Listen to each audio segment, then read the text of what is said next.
Assalamualaikum warahmatullahi wabarakatuh. Selamat siang, salam sejahtera untuk kita semua. Salam Om Swastiastu, Namo Buddhaya, salam sehat untuk kita semua. Yang saya hormati Pak Dirut BPJS Ketenagakerjaan dan para direksi. Yang saya hormati para pejabat tinggi media di lingkungan Kementerian Ketenagakerjaan, Pak Sekjen dan Pak Recording in progress. Kabarenbang. Teman-teman media yang saya hormati, terima kasih kehadirannya secara virtual.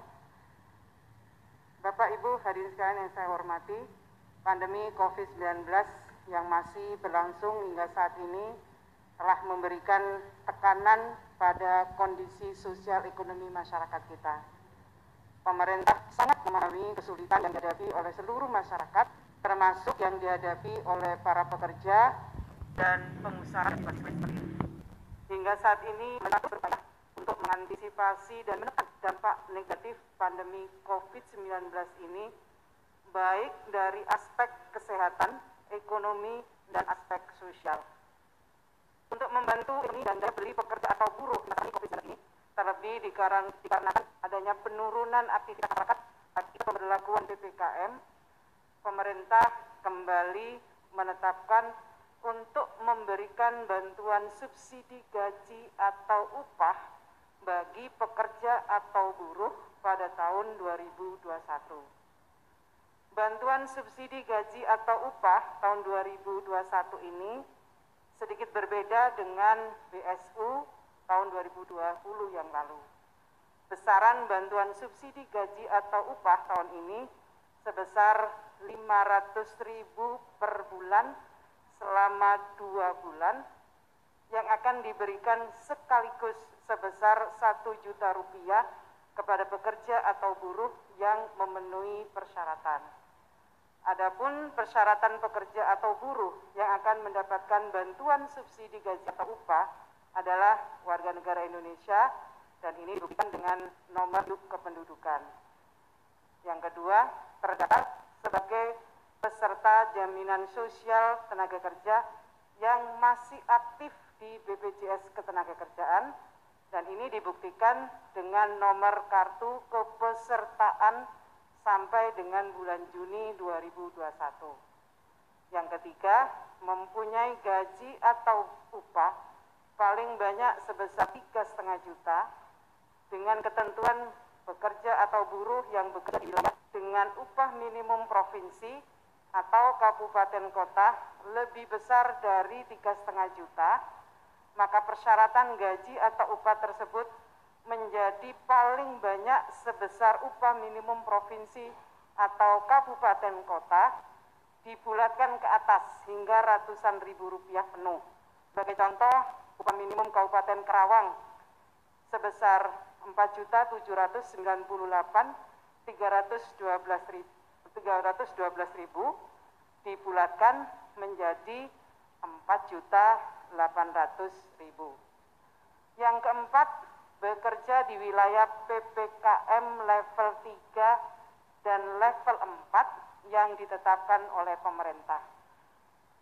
Yang kelima, diutamakan yang bekerja pada sektor industri, perdagangan dan jasa, kecuali pendidikan dan kesehatan. Ini sesuai klasifikasi data sektoral yang ada di BPJS Ketenagakerjaan. Yang keenam, berdasarkan kriteria yang saya sampaikan tadi, Kemenaker bersama BPJS Ketenagakerjaan telah melakukan eksersis dan saat ini diestimasi sebanyak 8,7 juta orang pekerja atau buruh menjadi calon penerima bantuan subsidi gaji atau upah. Selanjutnya terkait dengan mekanisme penyaluran bantuan subsidi gaji atau upah disalurkan langsung ke rekening bank penerima bantuan. Para penerima BSU yang memiliki mobile banking langsung dapat mengecek di gadgetnya masing-masing atau bisa langsung ngecek ke ATM dan ke kantor bank penyalur, tentu dengan tetap, saya sekali lagi mengingatkan, dengan tetap menjaga protokol kesehatan. Yang kedelapan, Bank penyalur bantuan subsidi gaji atau upah adalah bank milik negara yang terhimpun dalam Himbarah, yaitu Bank BNI, BRI, Mandiri, dan BTN. Khusus untuk penyaluran dana bantuan kepada pekerja atau buruh penerima bantuan di wilayah Provinsi Aceh menggunakan Bank Syariah Indonesia. Bagi penerima bantuan yang belum memiliki rekening di bank-bank tersebut, Kementerian Ketenagakerjaan akan membukakan rekening secara kolektif di Bank Himbara dan BSI. Ini dimaksudkan agar penyaluran dana bantuan dapat lebih mudah, efektif, dan efisien. Yang kesembilan, landasan hukum dari bantuan subsidi gaji atau upah, saya perlu sampaikan kepada teman-teman media, 2 hari lalu, 28 Juli 2021, saya telah menerbitkan Peraturan Menteri Ketenagakerjaan Nomor 16 Tahun 2021 tentang perubahan atas Peraturan Menteri Ketenagakerjaan Nomor 14 Tahun 2020 tentang pedoman pemberian bantuan pemerintah berupa subsidi gaji atau upah bagi pekerja atau buruh dalam penanganan dampak COVID-19. Teman-teman media yang saya hormati, konferensi pers pada siang ini kami memiliki tujuan agar masyarakat mengetahui bahwa tahap awal proses penyelenggaraan program BSU telah dimulai, yaitu nanti Pak Dirut akan menyerahkan data-data pekerja calon penerima BSU dari BPJS Ketenagakerjaan kepada Kementerian Ketenagakerjaan. Jumlah data yang diserahkan hari ini kita memulai dari 1 juta calon penerima BSU dari estimasinya 8,7 juta pekerja akan menerima BSU.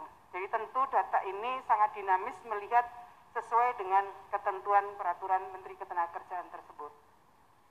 Data 1 juta calon penerima BSU selanjutnya akan dicek, di screening oleh Kementerian Ketenagakerjaan untuk memastikan kesesuaian format data dan menghindari duplikasi data. Adapun variabel yang akan diperiksa adalah kelengkapan data antara lain nomor rekeningnya, dilihat NIK-nya, kemudian sektornya. Yang kedua, melakukan pemadanan dengan data penerima bantuan pemerintah lainnya.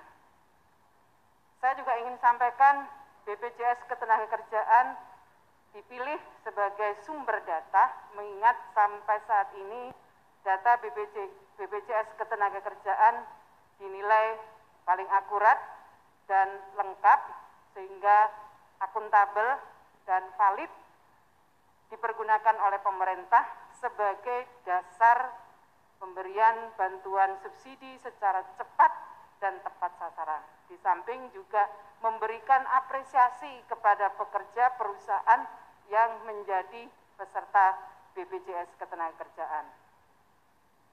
Selanjutnya, untuk membantu kelancaran proses pemberian bantuan subsidi gaji atau upah ini, kami meminta kepada seluruh perusahaan yang belum menyerahkan data rekening pekerjanya agar segera menyerahkan kepada BPJS Ketenagakerjaan.